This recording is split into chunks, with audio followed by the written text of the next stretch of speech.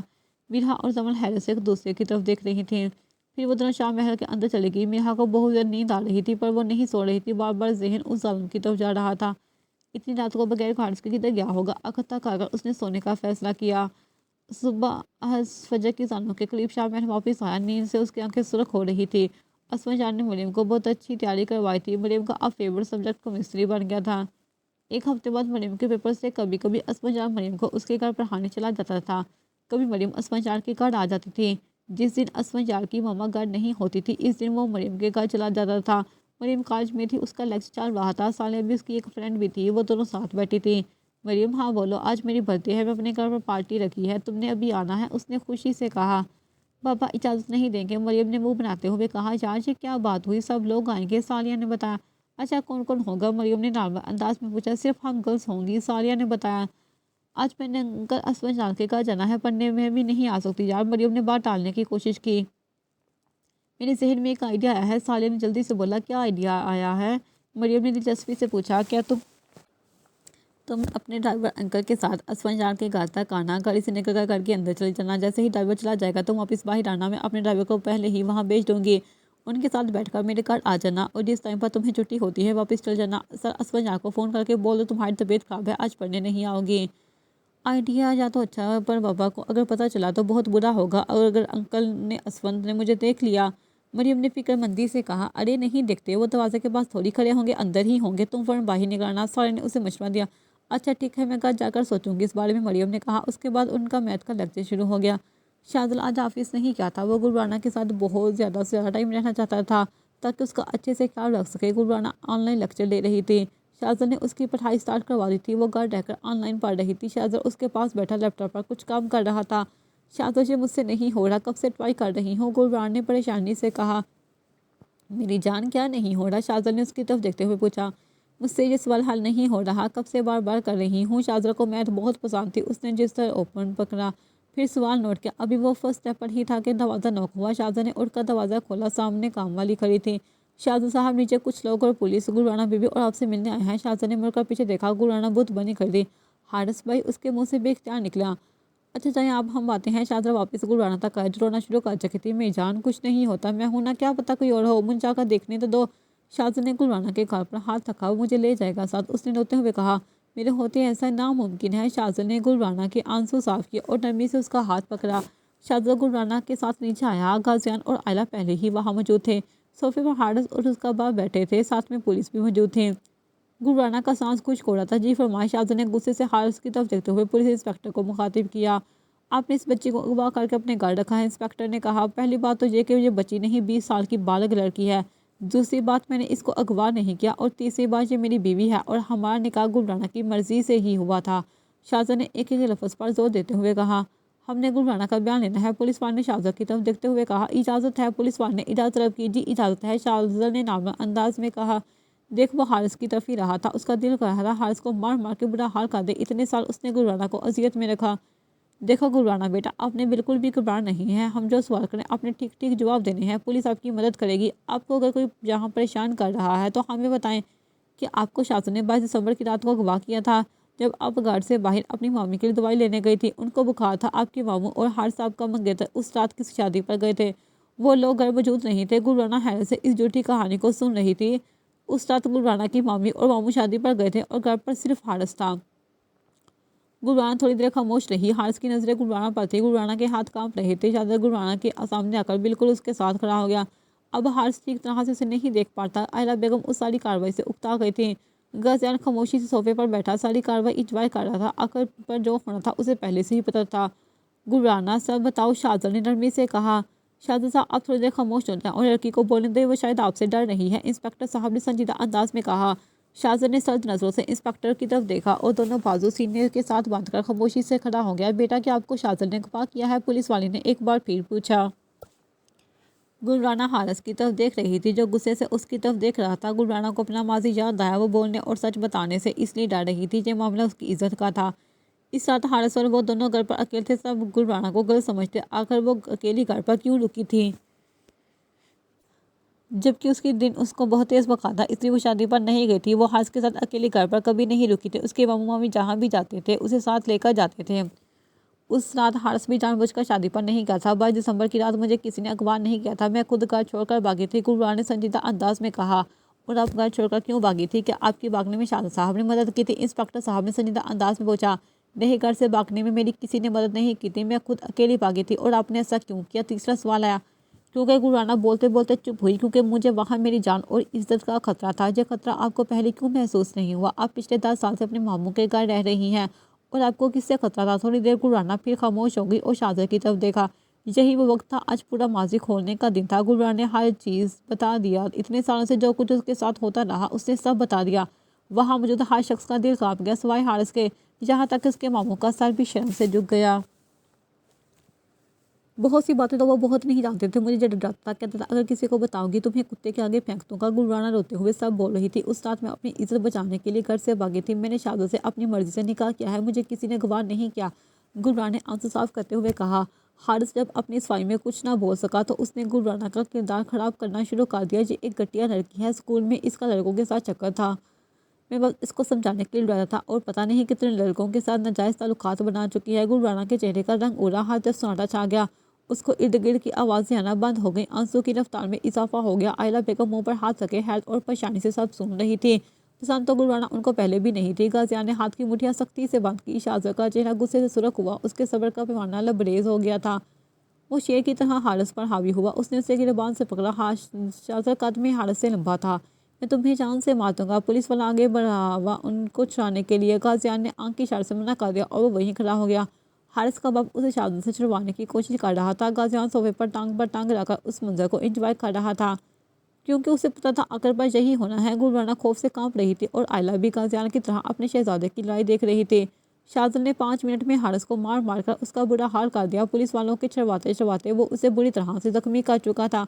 میری بیوی کے بارے میں ایک لفظ بھی غلط منہ سے نکالنا، جان سے مار دوں گا۔ اتنے سال اس پر ظلم کرتے ہوئے خدا کا خوف نہیں آیا تم لوگوں کو؟ اپنے بیٹے کو لو اور دفع ہو جاؤ ادھر سے، آج یہ میرے ہاتھوں سے مر جائے گا۔ شاہزادے نے گلرانا کے ماموں کی طرف دیکھتے ہوئے اونچی آواز اور غصے سے بھرپور آواز میں کہا۔ غصے کی وجہ سے اس کی آنکھیں اور چہرہ سرخ ہو رہا تھا، رگیں ابھری ہوئی تھی۔ گلرانا کے ماموں کو گلرانا سے کوئی ہمدردی نہیں تھی، وہ اتنے عرصے سے گلرانا کو اس لیے تلاش کر رہے تھے کیونکہ گلرانا کے بابا کے مرنے کے بعد ان کی ساری جائیداد گلرانا کے نام ہو گئی تھی۔ وہ اپنی زندگی میں ہی بہت سی چیزیں گلرانا کے نام کر گئے تھے۔ گلرانا کے ماموں نے اتنے سال اس لیے اپنے پاس رکھا تھا کہ اس کی ساری جائیداد پر قبضہ کر سکے۔ وہ جگہ اپنے نام کروانے کے لیے اسے تلاش کر رہے تھے۔ حادثے والوں سے ان کو شاہزادہ کا معلوم ہوا۔ شاہزادہ کا نمبر ہاسٹل کی انچارج کے پاس تھا۔ شاہزادہ گلرانا تک آیا، اس نے سختی سے اس کا ہاتھ پکڑا اور اسے لے کر اپنے کمرے کی طرف چلا گیا۔ انسپکٹر صاحب اپنی ڈیوٹی پوری کریں، اس حارث کو اریسٹ کریں۔ اتنے سال ایک بچے کو ٹارچر کرنے کے جرم میں، غازیان نے سنجیدہ انداز میں کہا، ہم اس پر پوری کارروائی کریں گے، آپ بے فکر ہو جائیں۔ طاقت اور رتبے میں غازیان اور شاہزادہ حارث گلرانا کے ماموں سے اونچے تھے اور اس کا سکہ چلتا ہے جس کا بڑا رتبہ ہو۔ پولیس والے غازیان اور شاہزادہ کی طرفدار بن چکے تھے۔ وہ حارث کو گریبان سے پکڑ کر وہاں سے لے گئے۔ آج تو میرے گھر پر یہ تماشا ہوا ہے، دوبارہ میں یہ تماشا اپنے گھر پر نہ دیکھوں، آئلہ بیگم نے سنجیدہ انداز میں بولا۔ آپ فکر نہیں کریں ماما، میں اسے یہاں سے لے کر چلا جاؤں گا، شاہزادہ نے نرم انداز میں کہا جو اپنے کمرے سے باہر پانی لینے آیا تھا۔ کیا بولا تم نے؟ اس لڑکی کی خاطر ہمیں اپنے ماں باپ کو چھوڑ دو گے تم؟ آئلہ بیگم نے صدمے سے بولا۔ ماما میں نے ایسے تو نہیں بولا، ملنے آتا رہوں گا۔ گلرانا کافی ڈسٹرب ہے، میں کچھ دیر اسلام آباد والے گھر میں شفٹ ہونا چاہتا ہوں، وہ لوگ اتنی آسانی سے نہیں بیٹھیں گے۔ غازیان نے بولا، میں جانتا ہوں بھائی، اس لیے یہاں سے جا رہا ہوں، وہ سمجھیں گے تو کہ تم ڈر کر بھاگ رہے ہو۔ بھائی میں اسے جان سے مارنے کا ارادہ رکھتا تھا، مجھے گلرانا نے روک دیا۔ آپ کو کیا لگتا ہے مجھے اس کے گھر کا ایڈریس نہیں معلوم؟ ابھی جا کر اس کا سینہ گولیوں سے چھلنی کر سکتا ہوں۔ اللہ اللہ، اب تم اس لڑکی خاطر قاتل بھی بنو گے؟ آئلہ نے حیرت سے بولا۔ ماما اگر کوئی شخص آپ کی عزت پر غلط نظر ڈالے، جان سے مار دینا بہتر ہے۔ 1 ویک میں میرا پروجیکٹ ختم ہونے والا ہے، اس کے بعد میں چلا جاؤں گا۔ شاہزادہ یہ بول کر وہاں چلا گیا۔ چھین لیا مجھ سے میرے بچے کو، آئلہ بیگم روایتی ساسوں کی طرح شروع ہو چکی تھی۔ غازیان کو ہنسی آ رہی تھی۔ شاہزادہ تو میرے بغیر کہیں جاتا ہی نہیں تھا، آئلہ نے افسردہ کی آواز میں بولا۔ ماما آپ کا بچہ اب بڑا ہو گیا ہے اور شادی شدہ ہے، اس کے علاوہ اس کی ایک عدد بیوی بھی ہے جس کا خیال رکھنا اس کی ذمہ داری ہے۔ غازیان نرم لہجے میں کہا۔ تم تو چپ ہی رہو غازی، ایک زن مرید کم تھا جو دوسرا بھی بن گیا ہے۔ آئلہ نے غازیان کو بگو کے طنز مارا تھا۔ غازی ہلکا سا مسکرایا۔ ماما اگر بیوی کا خیال رکھنا اس کی باتیں ماننا زن مریدی ہے تو جی میں ہوں زن مرید اور مجھے فخر ہے اپنے زن مرید ہونے پر۔ غازی نے فخری انداز میں کہا۔ شرم کرو غازی، بابا بھی تو آپ کا خیال رکھتے ہیں، تو کیا بابا بھی زن مرید ہوئے؟ آئلہ ہلکا سا مسکرائی۔ بحث میں تم سے کوئی نہیں جیت سکتا۔ غازیان اور آئلہ ایک ساتھ مسکرائے۔ اب میں نے شاہزادہ کو پراپر کلاسز دینی ہے زن مریدی کی، غازیان نے کہکا لگاتے ہوئے کہا۔ جو دیکھے گا وہی سیکھے گا، تم نے خراب کیا ہے اسے۔ آئلہ بیگم نے منہ بناتے ہوئے کہا، میرا شاگرد ہے، میرے جیسا ہی بنے گا۔ تم دونوں کی کلاس تو میں لوں گی۔ مہرمہ شیر علی کے گھر گئی تھی۔ اچھا ماما میں مہرمہ کو لینے جا رہا ہوں، 1 منٹ نہیں رہ سکتے تم اس کے بغیر؟ ابھی 4 گھنٹے پہلے تو وہ گئی ہے، آئلہ بیگم نے کہا۔ 7 سال رہ تو لیا ہے اس کے بغیر، اب سچ میں 1 منٹ نہیں رہ سکتا اس کے بغیر، غازی نے سنجیدہ انداز میں کہا۔ اچھا ٹھیک ہے جاؤ، آئلہ بیگم یہ کہہ کر اپنے کمرے کی طرف چلے گئی۔ شاہزادہ پانی کا جگ لے کر اپنے کمرے میں آیا۔ گلرانہ ابھی تک آنسو بہا رہی تھی۔ شاہزادہ میرا یقین کرو، میں ایسی لڑکی نہیں ہوں۔ وہ جھوٹ بول رہا تھا، میرا کسی کے ساتھ تعلق نہیں۔ گلرانہ ہچکیوں کے ساتھ روتے ہوئے اپنی صفائی دے رہی تھی۔ شاہزادہ نے اس کے آنسو صاف کیے۔ چپ کر جاؤ میری جان، یہ پانی پیو۔ شاہزادہ نے گلاس میں پانی ڈال کر اسے دیا۔ اس کے ہاتھ کانپ رہے تھے۔ شاہزادہ نے خود گلاس پکڑا تھا اور اسے پانی پلا رہا تھا۔ مجھے کچھ بھی ایکسپلین نہیں کرو، میں جانتا ہوں تم ایک پاک اور با کردار لڑکی ہو۔ جب میرا کردار صاف ہے، میں نے آج تک کچھ غلط نہیں کیا، تو میرے حصے میں غلط عورت کیسے آ سکتی تھی؟ شاہزادہ پیار سے اسے سمجھا رہا تھا۔ مجھے پتا ہے وہ سب جھوٹ بول رہا تھا۔ تم اتنے عرصے سے ہاسٹل تھے، اگر تمہارا کسی کے ساتھ تعلق ہوتا تو تم ہاسٹل سے اس کے پاس جا سکتی تھی۔ شاہزادہ آپ اتنے اچھے اور سمجھدار کیوں ہیں؟ گلرانہ نم آنکھوں کے ساتھ مسکرانے لگ گئی۔ واقعی ہی میں سمجھدار ہوں، شاہزادہ نے ہلکا سا مسکرا کر پوچھا۔ جی، آپ نے معاملے کو ٹھنڈے دماغ سے حل کیا۔ اگر کوئی اور مرد ہوتا تو اس پر یقین کر لیتا، مرد تو ہوتے بھی بہت شکی ہیں۔ گلرانہ نے معصومیت سے کہا۔ میڈم، سارے مرد ایک جیسے نہیں ہوتے، اور اس کی بکواس یقین کرنے لائق تھی بھی نہیں، شاہزادہ نے نارمل انداز میں کہا۔ جاری ہے